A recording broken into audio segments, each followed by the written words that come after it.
Você está na TV do Parlamento Gaúcho e esse é o Jornal Assembleia. Veja agora os destaques desta edição. Impactos socioambientais do projeto Natureza da empresa de celulose CMPC são tema de audiência pública. Em outro debate, participantes pedem aperfeiçoamento do sistema contra cheias na região metropolitana. Política de proteção social aos órfãos da Covid-19 é aprovada em plenário, juntamente com outras 5 proposições. E você vai ver ainda. Prêmio Assembleia Legislativa de Cinema vai ser entregue no próximo domingo.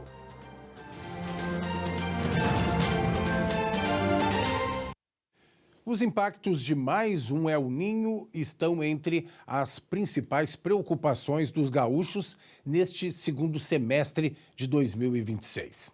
Uma audiência pública da Comissão de Assuntos Municipais, nesta terça-feira, discutiu o sistema de proteção contra cheias de um dos municípios da região metropolitana. A audiência pública debateu sobre o sistema de proteção contra cheias no município de São Leopoldo. E os relatos foram voltados principalmente à situação no bairro Feitoria. O pedido mais urgente foi a construção de um dique que contemple o bairro.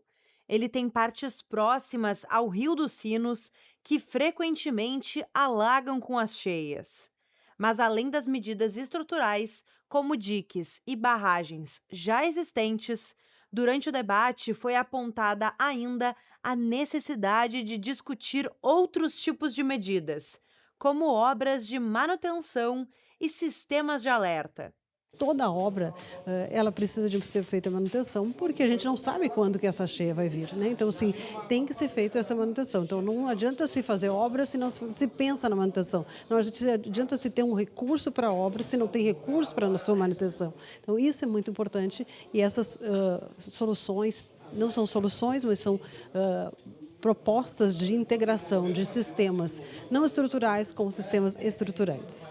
Os participantes destacaram a importância de um trabalho conjunto de integração das medidas estruturais e não estruturais. Os encaminhamentos feitos ao final do encontro envolvem a produção de um documento para acelerar esses processos, além da criação de um comitê permanente para acompanhar obras e criar soluções. A Comissão de Constituição e Justiça retomou os trabalhos nesta terça-feira após o recesso parlamentar. No início da reunião, 20 proposições foram distribuídas para a relatoria e no período da ordem do dia, um parecer a projeto de lei foi aprovado. A reunião da CCJ ocorreu aqui na Sala Maurício Cardoso. Entre as matérias distribuídas para a relatoria, 2 relacionadas à saúde bucal ganharam destaque. Uma delas prevê a presença de cirurgiões dentistas nas equipes multiprofissionais de hospitais públicos e privados. A outra cria o Programa Estadual de Atendimento Odontológico Móvel, chamado Sorriso Gaúcho. A proposta é levar atendimento itinerante à população de baixa renda. Na ordem do dia, 5 pareceres a projetos de lei foram apreciados pela comissão. 4 deles tiveram pedidos de vista e um deles foi aprovado e segue agora para as comissões de mérito. O parecer aprovado trata do projeto que cria o Programa Estadual de Incentivo à Produção Leiteira, o ProLeite RS. A proposta prevê ações para fortalecer a atividade no estado, com apoio à compra, à retenção de matrizes e à melhoria genética dos rebanhos. O programa também prevê investimentos em infraestrutura, máquinas, equipamentos e novas tecnologias nas propriedades leiteiras. A Comissão de Educação também teve reunião nesta terça-feira. No período de assuntos gerais, o colegiado ouviu representantes de uma escola estadual de Uruguaiana. Durante o período dos assuntos gerais da reunião ordinária da Comissão de Educação, estiveram presentes de forma virtual representantes da Escola Estadual de Ensino Médio Dr. João Fagundes, de Uruguaiana. A pauta foi o risco de fechamento da instituição diante da proposta de instalação de uma escola Tiradentes em suas dependências. Tudo começou no ano passado, final do ano passado, no final de dezembro, chegaram na nossa escola 2 representantes da nossa coordenadoria, juntamente com o senhor, o major. Ele veio se apresentar como novo diretor da escola. Para nós foi um choque muito grande. Desde então, nós estamos sob esse, vamos dizer assim, uma ameaça, né, constante de que a gente realmente, que a nossa escola realmente se transforme em uma escola Tiradentes. Eles chegaram aqui, ele se apresentou como novo diretor da escola, já falou como é que funcionaria a escola, né? E que professores que não se adequassem, não tivessem o perfil da escola militar, não ficariam, e tudo isso. Nós ficamos, assim, profundamente chocados. Nós não sabíamos disso, nada tinha sido nos falado, nos comunicado. Depois disso, a nossa diretora recebeu uma ligação da SEDUC. Nessa ligação, nos questionavam por que a diretora estava pedindo que a escola se transformasse na escola Tiradentes. O estudante João Pedro, de 13 anos, falou sobre a importância da instituição para a comunidade. Segundo ele, por funcionar em turno integral, a escola acaba sendo considerada uma segunda casa, não só para ele, mas também pelos colegas. Se o objetivo da Polícia Militar é expandir esse modelo, por que não simplesmente criar uma nova unidade, em vez de tomar uma que já tem a sua própria história? Uma escola tradicional, empurrar centenas de estudantes para um improviso, quebrar vínculos e ignorar nossa trajetória. A soberania da nossa escola pertence a todos que passam por aquele portão. A professora Mônica enfatizou que a instituição, além de ensinar, garante direitos básicos aos estudantes. Nós trabalhamos aqui com a inclusão. Isso é outro ponto importante. Hoje mesmo, de manhã, recebemos mais um aluno de inclusão. Então, que seja visto por esse lado, por essa questão social, por essa questão muito importante da inclusão. Inclusive, nós temos projetos que queremos implantar futuramente para melhorar esse ensino para os alunos de inclusão, para melhorar os espaços para eles, um projeto onde eles possam ter um momento também só deles, né? Então, fora tantos outros projetos que a gente tem. E também falar muito também da importância. Esse ano nós recebemos o curso técnico em administração. Ele está sendo implantado agora, mas os profissionais que vieram trabalhar aqui são profissionais que já têm experiência já de longa data nessa formação. E é muito importante para a nossa comunidade aqui, principalmente para o entorno, essa formação de técnico em administração, que é muito importante para o mercado de trabalho aqui de Uruguaiana. Uruguaiana é uma região que está crescendo muito no comércio e nós precisamos desses profissionais. O projeto Natureza da empresa CMPC foi tema de uma audiência pública na segunda-feira.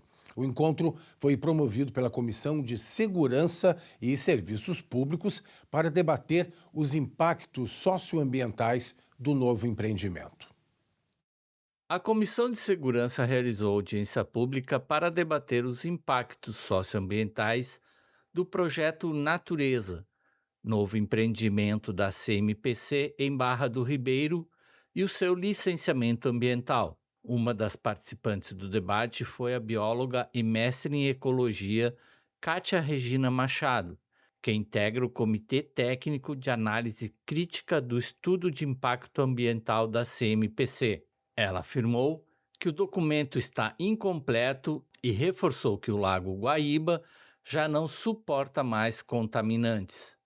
Guaíba já está impactado. O que acontece é que há uma nova contribuição de alto grau em termos de quilos de contaminantes, em termos de volumes de efluentes muito grandes, que o corpo hídrico tem, a gente chama de capacidade de suporte, né? É o quanto ele suporta, até onde ele consegue lidar com essas contribuições. Então, essa capacidade de suporte vai ser muito alterada de um corpo hídrico que já vem com problemas desde a enchente também. Para a presidente nacional da Organização da Sociedade Civil Amigas da Terra, Letícia Paranhos, uma questão que chama a atenção é a campanha de marketing feita pela CMPC. Nossa crítica, na realidade, é a forma como o processo todo foi feito, né? Foi negociado, o marketing pesado, né? Desde o nome do projeto ser natureza tóxica na nossa concepção. Mas também o marketing em volta do gauchão, o time de futebol que a empresa lançou, que se chama Defensores da Natureza e tem como símbolo um quero-quero. Então, parece pra gente um grande deboche, uma grande campanha de mau gosto, porque se a gente aprovar essa nova fábrica, a gente tem muita segurança que estamos abandonando uma ideia de limpeza do Guaíba, né? Se a gente quer sonhar enquanto porto-alegrenses e gaúchas em ter um Guaíba limpo, a gente vai ter que repensar de fato esse projeto, porque são mais de 200 milhões de litros de água por dia que são consumidos. Também se pronunciaram durante a audiência pública representantes das comunidades ribeirinhas, pesquisadores, ambientalistas e entidades que defendem a ampliação do debate público sobre o empreendimento. O projeto Natureza da CMPC prevê investimentos de 27 bilhões de reais com a instalação de nova fábrica de celulose na região da fazenda Barba Negra, em Barra do Ribeiro. A projeção é de que a unidade tenha capacidade de produção de aproximadamente 2 milhões e 500 mil toneladas por ano de celulose a partir de 2029. E você vai ver depois do intervalo. Deputados aprovam política de proteção social aos órfãos da Covid-19. E você vai ver ainda. Prêmio Assembleia Legislativa de Cinema integra a programação do primeiro final de semana do Festival de Gramado. Nós já voltamos.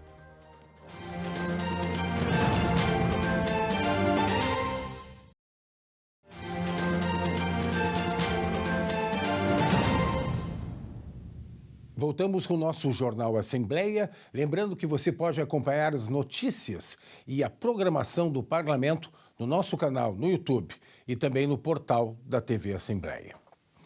6 proposições foram aprovadas em plenário nesta terça-feira. Entre elas, esteve o projeto que institui a política de proteção social aos órfãos da Covid-19. O plenário da Assembleia aprovou todas as 6 proposições que estavam na ordem do dia da sessão desta terça-feira. Entre as matérias aceitas está a que institui a política estadual de proteção social às crianças e adolescentes que ficaram órfãos em função da Covid-19. Apesar de haver incerteza sobre o número de jovens que perderam pais ou responsáveis durante a pandemia do coronavírus, um estudo da Fiocruz aponta que, no Brasil, mais de 40 mil crianças e adolescentes ficaram órfãos. A proposta aprovada pelo Legislativo estabelece diretrizes visando a proteção continuada desses jovens. Os parlamentares também foram favoráveis ao projeto que declara o monumento Cristo Acolhedor, localizado em Sobradinho, como de relevante interesse turístico e artístico do Estado. Outra proposta aceita atualiza a lei que dispõe sobre a comercialização de produtos ópticos e lentes corretivas, adaptando a legislação às determinações da Anvisa.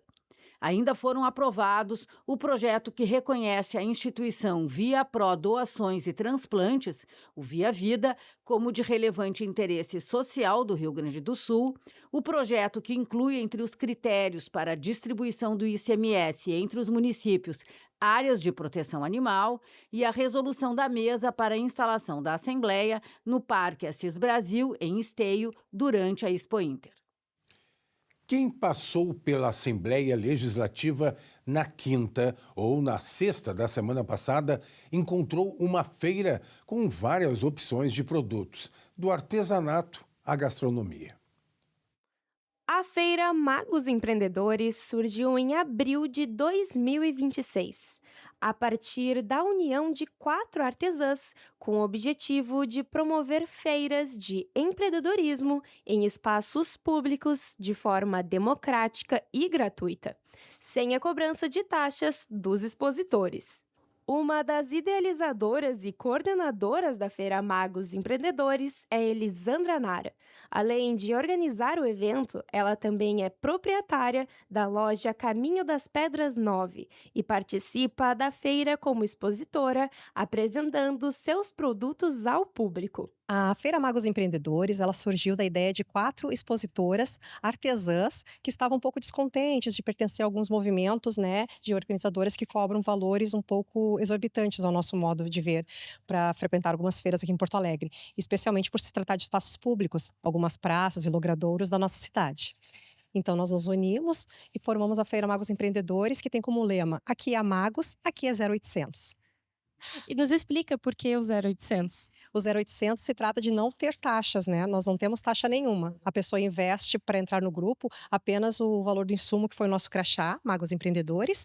E como nós nascemos na Praça Itu, na época, quando éramos 30 membros, nós mandamos fazer 2 faixas que divulgam os eventos mensais que acontecem lá. E isso teve um custo, né? Na época deu 7,15 para cada expositor.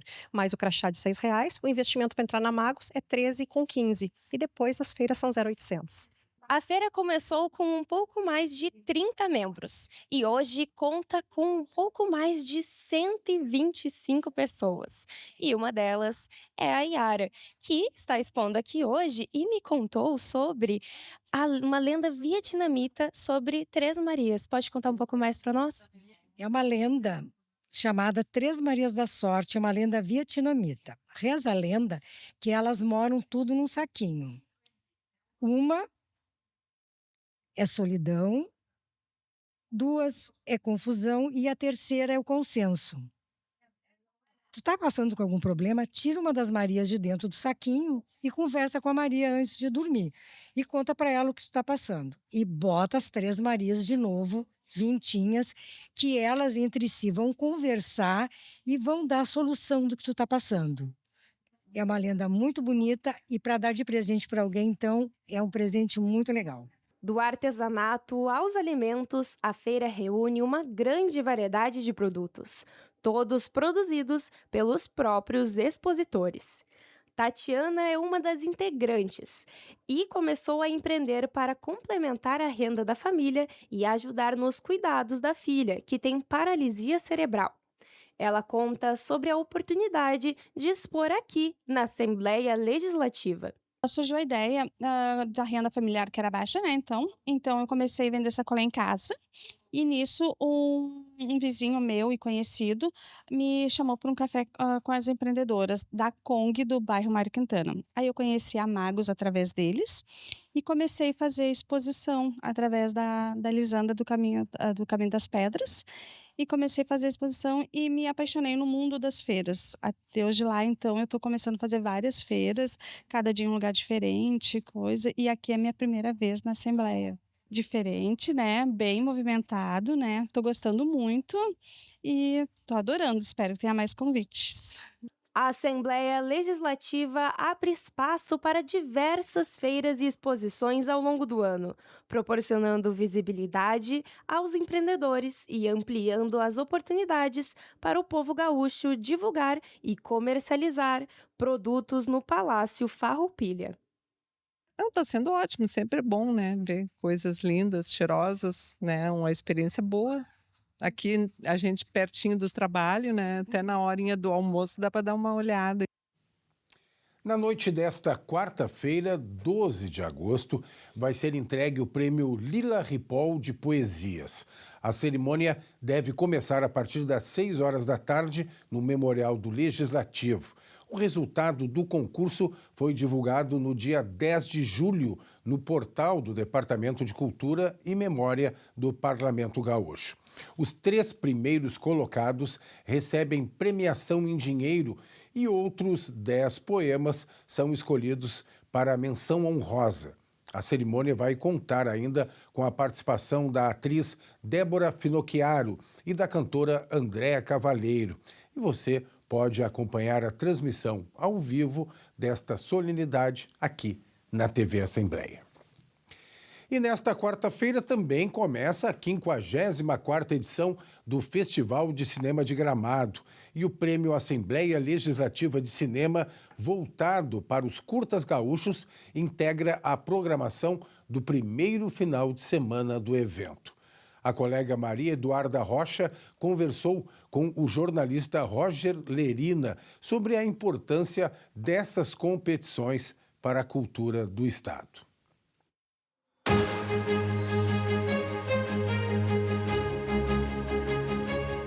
São 54 anos espalhando cultura e cinema pela Serra Gaúcha. O tapete vermelho tem cerca de 100 metros de comprimento. Nele passam diretores, cineastas, atrizes, estudantes e entusiastas da cinematografia brasileira. Desde 1973, o Festival de Cinema de Gramado reúne milhares de visitantes no centro da cidade para acompanhar os filmes e curtas no Palácio dos Festivais.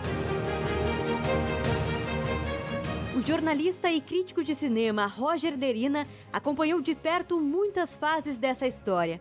Em 2026, ele apresenta mais uma vez o Festival de Cinema de Gramado. O Festival de Cinema de Gramado é absolutamente fundamental para a história do audiovisual aqui do Rio Grande do Sul, mas não apenas em termos de filmes, mas também do ponto de vista da cultura e da arte, da identidade mesmo do nosso estado.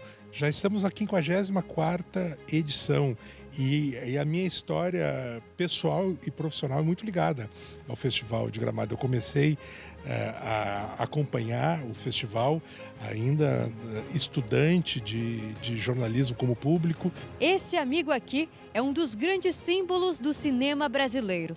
O sonho de levar um Kikito para casa começou junto com o Festival de Gramado. Ele já era o troféu oficial desde a primeira edição. Mas essa história começou um pouco antes. Em 1966, a artesã Elizabeth Rosenfeld criou o Deus do Bom Humor para dar boas-vindas aos turistas de Gramado. Anos depois, ele foi adotado pelo festival e se tornou o famoso Kikito. Esse é de chocolate e está embalado. Uma adaptação para a reportagem da TV Assembleia. O Kikito original é revestido de bronze. No início, era fabricado em madeira. A premiação é fruto de uma seleção criteriosa, feita por um time de curadores. A programação tem o dever de misturar diferentes gêneros. Quem já foi ao Festival de Cinema pode observar. Tem terror, comédia, drama e longas baseados em fatos reais. Os filmes escolhidos vão para as mostras competitivas e encaram de frente a oportunidade de conquistar um Kikito. Quem recebe esses prêmios fica muito orgulhoso, muito honrado, porque é uma chancela, um reconhecimento da qualidade do trabalho desses profissionais, desses artistas. Pluralidade. Essa é uma palavra que define o cinema nacional. Foi com esse entusiasmo em contar novas histórias do Rio Grande do Sul que a Assembleia Legislativa faz uma parceria com o Festival de Gramado há 23 anos. Em 2026, serão 18 curtas-metragens concorrendo em 12 categorias, além do troféu Sirmar Antunes. É o Prêmio Assembleia Legislativa de Cinema, mostra de curtas gaúchos. O número de produções inscritas esse ano foi de 241. A iniciativa tem o objetivo de valorizar curtas que tenham um olhar diversificado, com perspectivas críticas sobre temas relevantes do nosso cotidiano. E claro, todos os curtas são produzidos aqui, no Rio Grande do Sul. Curta-metragem costuma ser, as pessoas dizem, que é uma porta de entrada para quem está se lançando no mundo da realização do audiovisual e que depois vai desenvolver carreiras que podem extrapolar o formato do curta-metragem, ir para a televisão, ir para os streamings que existem hoje e também dirigir ou trabalhar com longas-metragens. Dentre as categorias do Prêmio Assembleia Legislativa estão a de melhor roteiro e melhor figurino, além das clássicas e conhecidas melhor ator e atriz. esse prêmio costuma ser o primeiro reconhecimento, por exemplo, de trabalhos que depois vão ter, eventualmente, uma carreira premiada, uma apreciação mais geral, uma circulação em outros festivais, em outras telas, e que vão divulgar o trabalho desses artistas, desses técnicos, desses realizadores, mas também a nossa cultura. Os mais jovens costumam liderar a produção dos curtas-metragens, muitas vezes ainda estudantes. Ali, eles colocam as primeiras experimentações e ideias. Os curtas funcionam como uma porta de entrada para a carreira no cinema. Mostrando trabalhos vigorosos, interessantes, instigantes, muitas vezes muito maduros, para quem está, né, muitas vezes apenas começando, exibindo para plateias lotadas. O cinema costuma estar cheio para assistir essas produções. O curta-metragem pode até remeter a uma novidade, mas as produções audiovisuais de curta duração marcaram o início do cinema no mundo todo. Os primeiros registros cinematográficos no final do século XIX tinham poucos segundos ou minutos de duração. E o que é mais interessante e que está fazendo com que fique mais diverso ainda o panorama da produção do cinema aqui no Rio Grande do Sul é que a gente tem visto, e Gramado é uma boa vitrine para isso, filmes que vêm de cidades do interior do estado que raramente, ou talvez nunca, tiveram algum título que foi exibido num festival ou mesmo fora dele. A produção audiovisual no Brasil cresceu de forma significativa a partir dos anos 2000.